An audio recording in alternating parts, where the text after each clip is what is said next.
Veneta, stamane a Breganze l'inaugurazione del primo tratto, Zaia e Salvini a tagliare il nastro del vice premier, questa è l'Italia del fare, e sull'opera attacca i ministri 5 Stelle, devono risolvere i problemi, non crearli. La soddisfazione di Zaia, questo è un impegno per i veneti e torna a parlare delle polemiche, dei rallentamenti dell'opera, è da Lazzaroni averci dipinto come la banda Bassotti. All'inaugurazione della Pedemontana Salvini torna anche sull'autonomia ribadendo siamo pronti, si fa entro l'estate. Scontro tra le navi e la Giudecca, inchiesta aperta della procura, restano ricoverati in ospedale 2 delle 4 turiste ferite, il presidente del porto Musolino a Roma in queste ore per un vertice con il ministro Toninelli. Omicidio di Cison, scarcerati 2 fratelli accusati dell'omicidio di Alessandro Sartor, domiciliari per Francesco Stelle, obbligo di firma per Alberto, domani l'autopsia, l'avvocato nessuna responsabilità, ne usciranno a testa alta. Frana di Schiucazza e folle e pericolosa bravata di 3 ragazzi che si sono avventurati nella zona off limits ai piedi della frana, denuncia i carabinieri. La vicenda del nuotatore trevigiano rimasto paralizzato dopo una sparatoria a Roma diventerà la sceneggiatura di un film interpretato da Raoul Bova. Buonasera e ben ritrovati, edizione regionale dei notiziari di Antenna 3 Nord-Est, lo avete dunque sentito ora dai titoli. L'inaugurazione del primo tratto della Pedemontana Veneta a Breganze è stata l'occasione per una lunghissima cerimonia con Zaia e il vice premier Salvini che esplicitamente hanno detto di essersi tolti molti sassolini dalle scarpe mandando un messaggio ai detrattori di queste ed altre grandi opere. Sentiamo.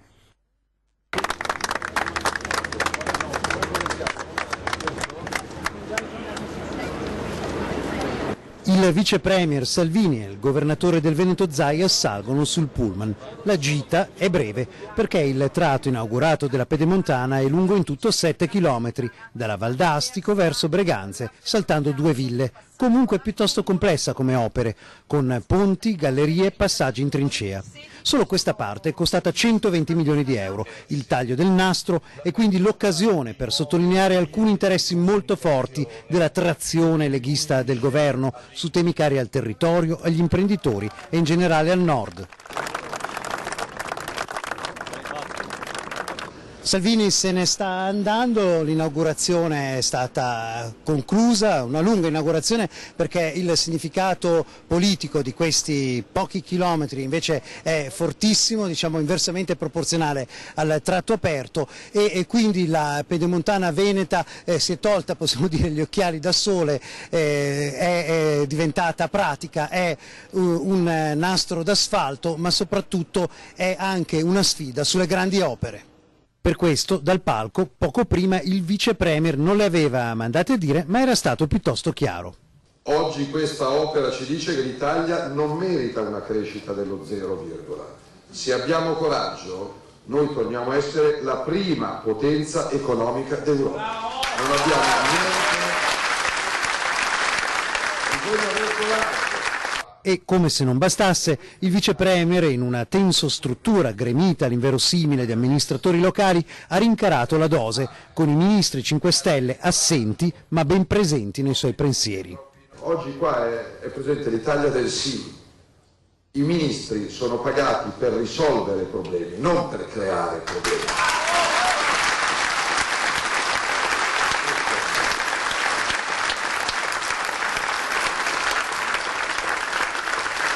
Penso che dipingerci come dei devastatori, dipingerci come quelli che nottetempo nascondono rifiuti, dipingerci come coloro che non hanno dialogo con il territorio, non se ne preoccupano dell'ambiente è grave.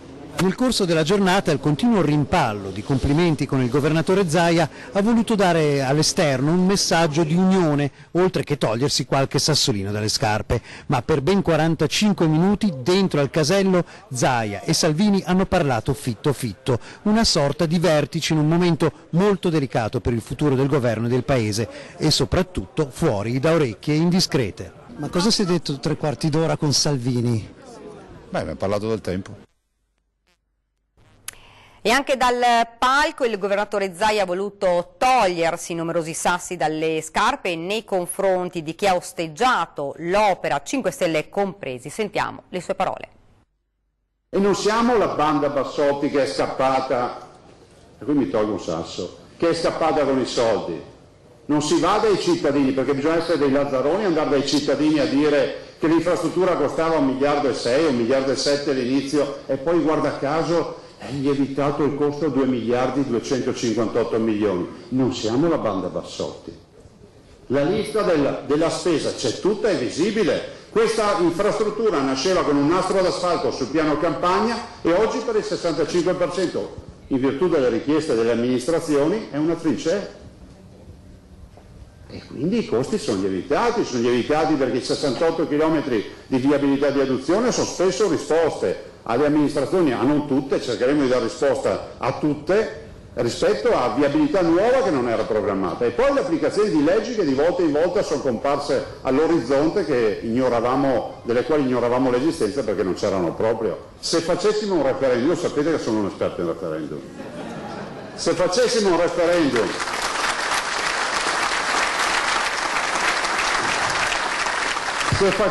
referendum sulla pedemontana coinvolgendo solo le amministrazioni, i territori comunali coinvolti, avremo penso la quasi totalità dei cittadini che ci direbbero vai avanti, falla subito, anzi sarebbero anche arrabbiati perché glielo richiediamo un'altra volta. Poco prima dell'inaugurazione la protesta ambientalista di un nutrito gruppo di manifestanti.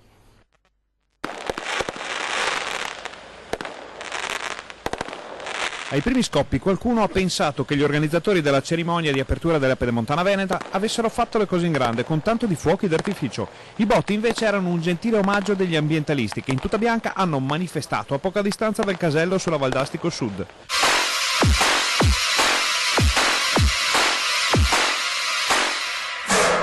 Una cinquantina di persone, quasi tutte in tuta bianca e a volto coperto, hanno srotolato uno striscione e si sono posizionati nel bel mezzo di un campo di grano a ridosso dello svincolo. Con le squadre antisommossa che presidiavano l'area ci sono stati scambi di petardi e fumogeni. Alcuni razzi sparati dai manifestanti sono scoppiati in cielo, ma qualcuno è partito quasi ad altezza uomo alzando il livello della tensione. Alla fine, dopo mezz'ora di presidio e botti, i fumogeni della polizia hanno costretto gli ambientalisti alla ritirata. Nel frattempo il contenuto dello striscione, che accusa la Lega di aver inquinato il Veneto negli ultimi 25 anni, ha fatto infuriare più di qualche leghista presente alla cerimonia. Ma sono 25 anni di proteste, io invece dico 25 anni di inaugurazioni, di strade, di viabilità, di grandi opere, che è quello che vuole il Veneto, che vuole la nostra industria, quello che vuole, diciamo, il nostro elettorato. Non è certo con le proteste che si portano avanti le cose. I problemi ci sono, vanno risolti ma soprattutto affrontati. Questa inaugurazione è importantissima per la nostra industria, per il grande nord-est. E fra l'altro proprio durante questa manifestazione un poliziotto della questura di Vicenza, impegnato proprio durante il servizio d'ordine predisposto per l'inaugurazione del primo tratto della superstrada, è rimasto contuso a causa di un razzo lanciato dai manifestanti.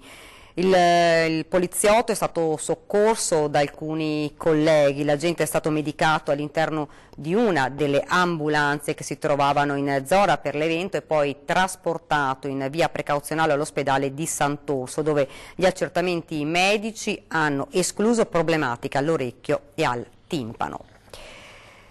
E continuiamo a parlare dell'inaugurazione del primo tratto della Pedemontana, perché è stata anche l'occasione per parlare con il ministro Stefani, il vice premier Salvini, di autonomia. Entro l'estate. Dai, qualche data sull'autonomia in agenda. Fammi dare dei numeri a caso, entro l'estate comincia e finisce. Non si sbilancia il vice premier Salvini, che non dà una data precisa per l'autonomia nonostante il pressing dei giornalisti, ma si limita a dire che tutto è pronto e che entro l'estate si farà. Dal Presidente del Consiglio ho avuto rassicurazioni sull'iter per approvare l'autonomia, quindi Consiglio dei Ministri, Commissione, Consiglio dei Ministri, Regioni, Parlamento, quindi il lavoro è stato fatto, siamo pronti anche su questo, sulla flat tax siamo pronti entro l'estate. Dunque ormai i tempi sembrano maturi nonostante le difficoltà all'interno dell'esecutivo giallo-verde su questo tema e il ministro Stefani, sottolineando che si tratta di un percorso articolato, ricorda lo stop dei 5 Stelle nel confronto di governo. Abbiamo un dibattito, un confronto con il Movimento 5 Stelle che si è fermato ancora qualche mese fa. Io continuo ogni volta a chiedere che venga riaperto perché io non amo che vengano fatte magari discussioni giornalistiche al di fuori di quelli che sono gli ambiti nei quali invece si deve costruire un progetto, quello non ci sta bene. Ringrazio il Vice Premier perché sull'autonomia è stato molto chiaro, ha detto il governatore del Veneto Zaia. Il Consiglio dei Ministri vara la preintesa, che è il nostro progetto, la manda in commissione parlamentare, lì verrà osservata, verranno fatte tutte le proposte del caso, dopodiché tornerà con tutto questo materiale sul tavolo del Consiglio dei Ministri, quindi Regione e Presidenza del Consiglio si affronteranno il testo con tutte le proposte di modifica e troveremo un accordo per firmare l'intesa. Ma l'importante è che esca dal Consiglio dei Ministri la preintesa. Il fronte europeo e il fronte interno del governo, ben presenti nei messaggi che dal cantiere della Pedemontana Salvini ha lanciato ad alleati di governo dei 5 Stelle e a Commissione europea. La tattica di comunicazione di Salvini segue sempre schemi ben precisi.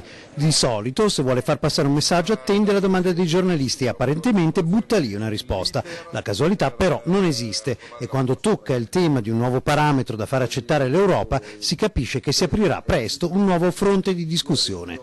No, non dico numeri, non faccio numeri, sennò poi se sparo i numeri è il principio. Noi rimetteremo al centro il criterio non il 3% ma il tasso di disoccupazione. Ecco, noi chiederemo che venga utilizzato come parametro per spendere o non spendere il tasso di disoccupazione. Dal 10 lo voglio portare al 5%. Quindi la richiesta è contemplare i progressi che il governo spera di fare in tema di occupazione a fronte delle richieste che la Commissione europea sta facendo per non avviare la procedura di infrazione. Una richiesta irrituale ma che volutamente viene gettata sul piatto a Bruxelles. Poi c'è il fronte interno. Qui Salvini manda un nuovo messaggio, neppure tra le righe, agli alleati e ai 5 Stelle. Non è una questione di singoli, ci sono, metti insieme autonomia, flat tax, riforma della giustizia, riforma della scuola, grandi opere, non dico solo TAV, rapporti con l'Europa, decreto sicurezza mio che è lì fermo da un tot è pronto, quindi o si sblocca tutto, ragazzi io non sto qua a perdere tempo, a far perdere tempo. Ma io sono ottimista per natura e conto che tutti abbiamo capito il messaggio. Quindi l'oppure per il momento non me lo pongo come dilemma. Ed ora invece parliamo dello scontro tra le navi alla Giudecca. La procura ha aperto un fascicolo, restano ricoverate in ospedale 2 delle 4 turiste ferite. Sentiamo. La Procura di Venezia ha aperto un fascicolo a carico di ignoti sull'incidente che ha coinvolto una nave da crociera nel canale della Giudecca. In Procura si sta inoltre valutando se procedere per il reato di inosservanza delle norme sulla sicurezza previsto dal codice di navigazione. La nave non è stata posta sotto sequestro, lo sono invece i sistemi di movimento, motorini, timone e soprattutto la scatola nera dal cui esame potrebbe stabilirsi la causa dell'incidente. Il giorno dopo un disastro solamente sfiorato, a San Basilio è rimasto il battello Gran Turismo che porta ben visibili i segni dello scontro con un colosso da 65.000 tonnellate di stazza. Alle mie spalle la banchina del terminal di San Basilio, ancora duramente provata nonostante si tratti di una banchina molto resistente in cemento armato dallo scontro che c'è stato. Io vorrei farvi capire più o meno dove ci troviamo in questo momento a Venezia. Quello che vedete è il canale della Giudecca, è un lungo canale che poi finisce, tra l'altro adesso durante le inquadrature vedete anche la chiesa del Redentore di Palladio del 1500 che finisce con il bacino di San Marco e sulla sinistra del vostro teleschermo ci sono le case della fondamenta di San Basilio e delle Zattere, per cui siamo proprio nel cuore di Venezia. Nei prossimi giorni verrà disposta la consulenza tecnica e se vi saranno atti ripetibili vi saranno iscrizioni di indagati. Il procuratore di Venezia Bruno Cherchi ha anche chiarito che si potrà procedere con un eventuale fascicolo per lesioni riportate dai passeggeri del battello colpito dalla nave solo su querela di parte. Delle 4 turiste ferite, 2 sono ancora ricoverate all'ospedale civile, una 66enne australiana con un trauma toracico dorsale ed una 71enne neozelandese con un trauma alla spalla che dovrà essere operato. Nessuna ha sporto denuncia. Un esposto in procura per accertare le responsabilità di quanto accaduto è stato invece annunciato dal vicepresidente della Camera Fabio Rampelli. E di merito proprio questo grave incidente nautico avvenuto ieri, il presidente dell'autorità portuale veneziana Pino Musolino si trova a Roma perché è stato convocato d'urgenza dal ministro delle infrastrutture e dei trasporti Danilo Toninelli, un incontro che è tuttora in corso. Poteva essere un disastro, c'è rabbia e incredulità tra i veneziani che hanno vissuto l'incidente di San Basilio e la richiesta che si faccia urgentemente qualcosa per evitare che capiti di nuovo.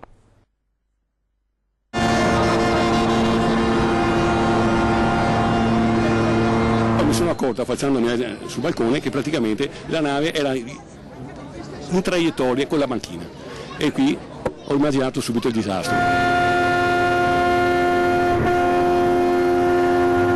La nave si avvicinava, era tutta di traverso, storta, e si avvicinava alla banchina. Per fortuna non è andata a cozzare verso San Basilio perché lì veramente si rischiava la strage.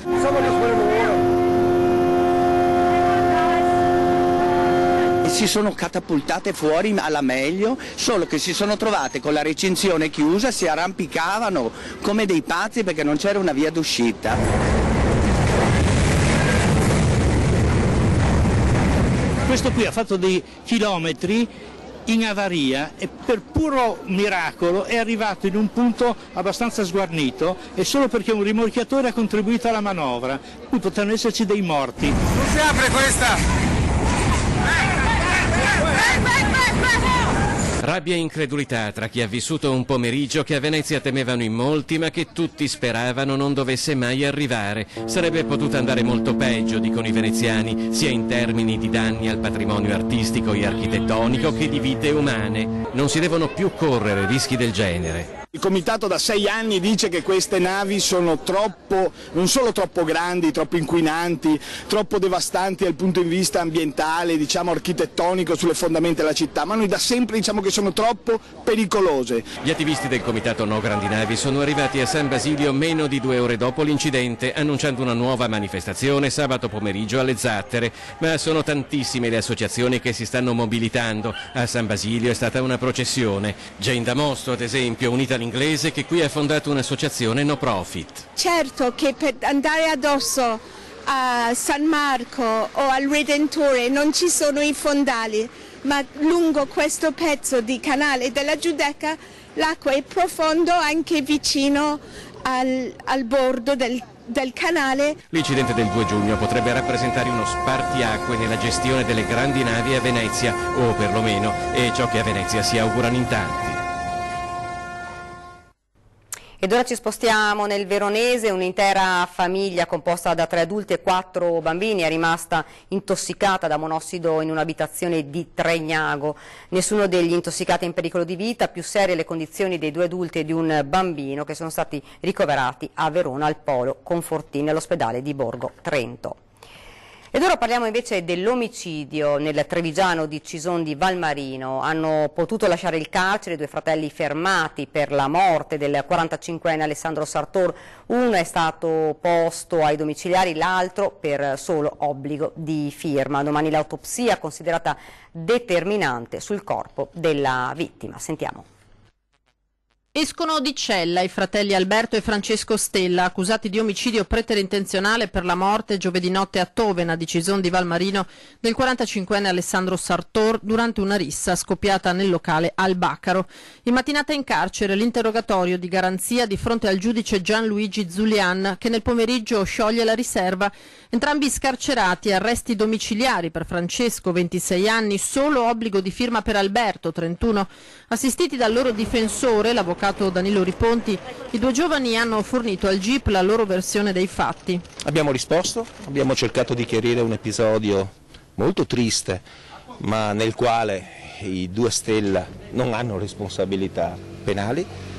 La vicenda necessita di un approfondimento giudiziario accurato, ha contorni molto fumosi, ha circostanze che devono essere approfondite.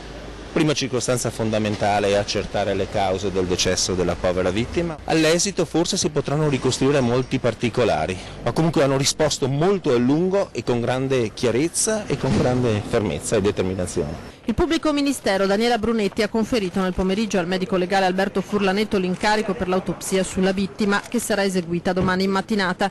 La difesa ha nominato come proprio consulente il dottor Antonello Cirnelli.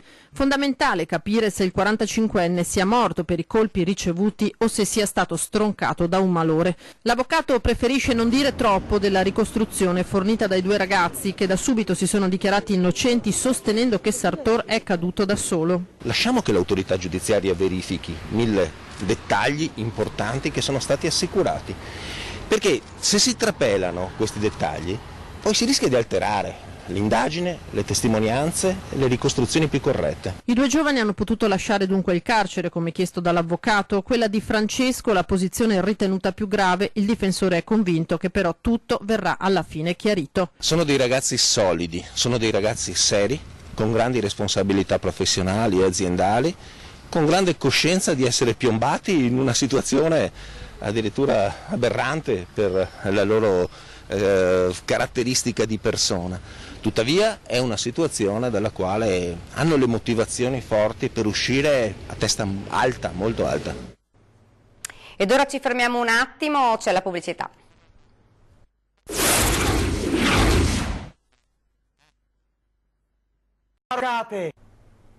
Rieccoci in studio con l'edizione regionale dei nostri notiziari. Torniamo a parlare della frana di Schiucazzi in Alpago, ma questa volta per una bravata che poteva trasformarsi in tragedia. A sottolineare quanto avvenuto ieri in un post sui social Veneto Strada. 3 ragazzi hanno pensato bene di fare una gita a piedi ai piedi della frana e tra le case disabitate dei residenti. 3 incuranti del grave rischio a cui stavano andando incontro in sella alle loro biciclette hanno attraversato in lungo e in largo il piccolo borgo. Ovviamente il fatto è stato denunciato ai carabinieri. La zona è assolutamente off limits ed è vietato avvicinarsi. Ogni infrazione sarà denunciata alle autorità competenti.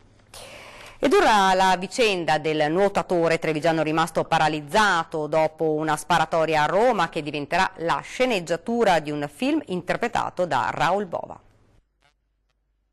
La storia di Manuel Bortuzzo, sin da quel maledetto 3 febbraio, ha colpito tutti. Il giovane nuotatore trevigiano, con il suo sorriso e la sua positività, nonostante i lunghi giorni in ospedale e la terribile diagnosi di paralisi delle gambe, ha conquistato l'affetto degli italiani e adesso sembra abbia catturato anche l'attenzione del mondo del cinema.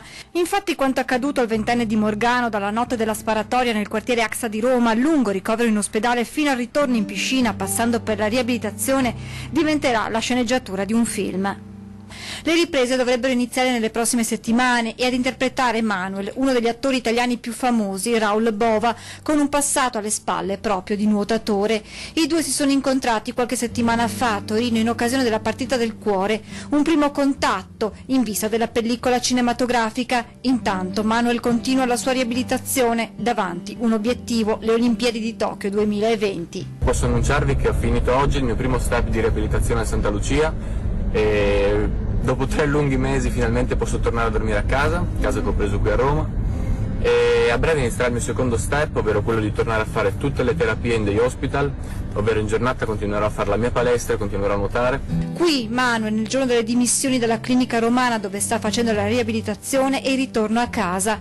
Il giovane non ha mai perso il sorriso in tutti questi mesi, sostenuto dall'affetto della famiglia e degli amici, una forza che lo ha portato anche a scrivere un libro per raccontare questi mesi tra sofferenza, speranza e tanta tenacia.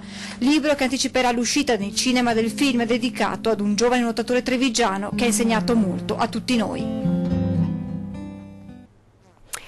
Vi ricordo questa sera 20:10 ospiti in studio l'onorevole Federico D'Inca, Movimento 5 Stelle, Alessandro Manera della Lega. Non perdetevi subito dopo Ring, si parlerà di Pedemontana ma non solo, con il presidente del Veneto Luca Zaia, e questa per noi era davvero l'ultima notizia. Vi lascio alle previsioni del tempo, grazie davvero per averci seguito, arrivederci.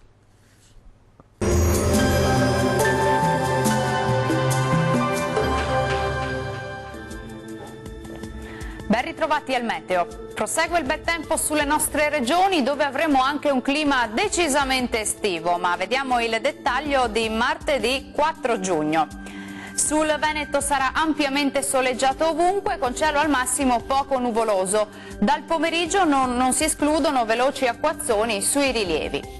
Temperature minime tra 14 e 19 gradi, massime comprese invece tra 23 e 28 gradi. Spostiamoci ora sul Friuli Venezia Giulia, dove avremo tanto sole su tutti i settori, ma anche in questo caso saranno possibili dei temporali, specie sui monti dell'Udinese. Temperature minime tra 15 e 20 gradi, massime oscillanti invece tra 24 e 27 gradi. Uno sguardo infine al Trentino Alto Adige, dove il tempo sarà asciutto e stabile quasi ovunque al mattino. Durante le ore pomeridiane invece si accenderà l'instabilità con qualche precipitazione a carattere sparso in esaurimento già in serata. Temperature minime tra 14 e 17 gradi, massime piuttosto calde sui 30 gradi circa. Bene, dal meteo di Antena 3 per ora è tutto, vi do appuntamento al prossimo aggiornamento. Arrivederci.